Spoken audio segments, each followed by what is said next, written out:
Hi there, thank you for being with me today as I talk about reforming the Springfield public transportation system. I think it's really important to um, advocate for public transportation for a multitude of reasons that I'll go over in this speech. But to start off, um, I'm going to be talking about the ways we can take action, allocate funds for reforming our current Springfield public transportation system, and why we should be prioritizing this reform. And all of this will be in accordance with the Springfield 2020 Master Plan, which is designed for the betterment of Springfield and our future. And this was reported by Greg Burris from the Springfield City View. So, as you all know, public transportation is extremely important as many people don't own vehicles, but currently the lack of accessible public transportation and consistent public transportation makes it nearly impossible for certain income earning individuals to get reliable, high earning jobs in the Springfield area, thus gatekeeping certain opportunities for people and creating discrepancies in our economy. And according to the American Public Transportation Association, public transit is a catalyst for economic growth in urban areas. As we know, in order to sustain these jobs and economic growth in Springfield, we need to prioritize this reform and take action. Today, I will touch on the following as far as enacting reform, which includes the current problems, elements of reform, why we should reform, and how we should go about finding the funds to reform.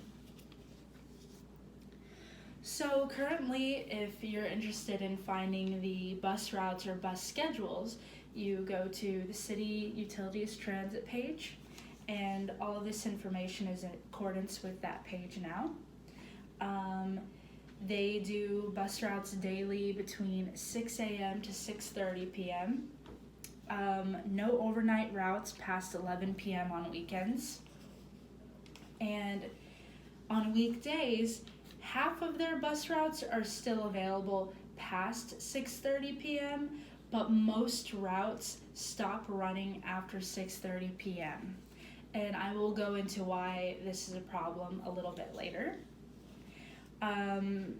On top of that, none of the bus routes will run before 6 a.m., and there are no routes past or excluding major commercial areas in Springfield, which limits factory jobs and jobs that are a little bit outside of city limits or in areas that are less densely populated, which is limiting a lot of economic growth in those areas as well, especially with the need for labor workers. So, going into the problems with these elements, not having enough physical buses can lead to holdups and major bus route inconsistencies, meaning we only have one bus, for example, going on a certain route, and that bus happens to get stopped up. This leads to a lot of inconsistencies that many people have found to be a problem with the local Springfield City Bus, and therefore they can't rely on it for a job. A lot of people may get fired from their job because they're not showing up on time, and these are elements that we can really take small steps to change and make better. Running times are also lacking. We really should have bus routes running before 6 a.m. as a lot of people have to start their workday earlier than 6 a.m. and especially nighttime transport. Limiting half of the bus routes to stopping past 6:30 p.m.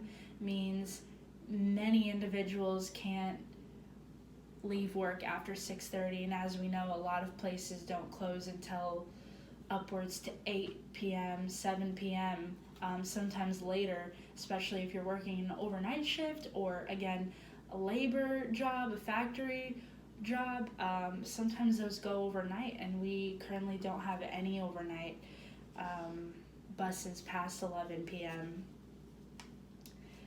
We're also missing essential stops in areas such as the airport, which is a huge missed opportunity in economic growth and jobs, airport jobs, but also people who simply need to use the airport services and they don't have a car, or their car happens to be broken down that week and they don't have a ride to go to the airport, and that's a huge problem in our local community. On top of that, the information for the bus is not very well marketed to the public, so this leads to a lot of confusion and misinformation about the city bus, and a lot of people just overall prefer not to use it due to this lack of information and resources.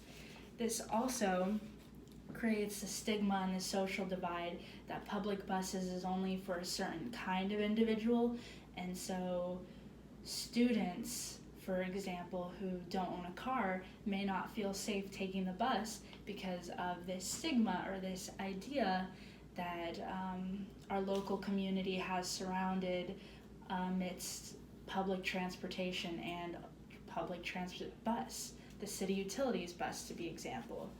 So, on top of that, some of the ways and reasons we should prioritize is because of a general lack of vehicle ownership in Springfield.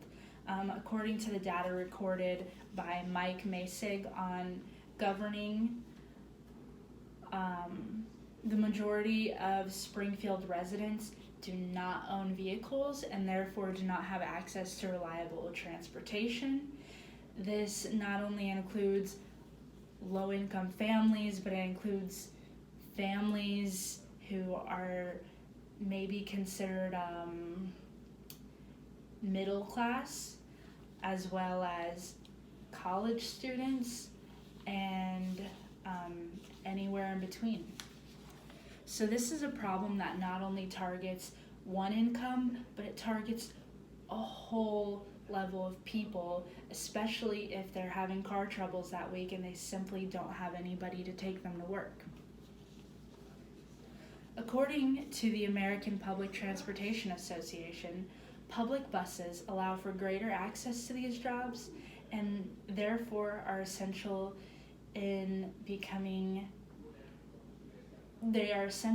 for economic growth in cities. For example, every $1 invested in public transportation yields $4 in economic return. Additionally, Kansas City Area Transport states that public transportation is more environmentally sustainable than private vehicle transport.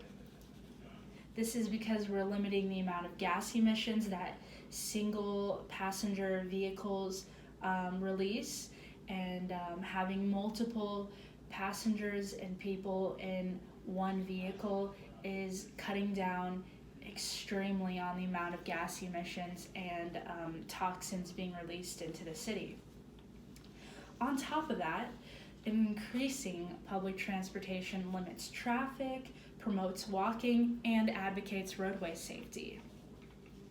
And as I kind of touched on before, this also normalizes public transportation for all types of people in all areas of life, therefore limiting that social stigma we have around public transportation and that misunderstanding that we've grown to create. So in order to take action, I believe we should be increasing funding. We should be paying employees more. We should be investing more in marketing, information resources about the city bus so that more people know about it. Simply buying more buses so we can limit the inconsistencies with the bus routes. Increasing the amounts of bus stops and the outreach of our bus routes. So hitting outside of city limits or areas such as the airport where a lot of people need to go. I also think we should be prioritizing quality assurance and management of our buses to make sure bus schedules are running smoothly and employees and passengers are happy.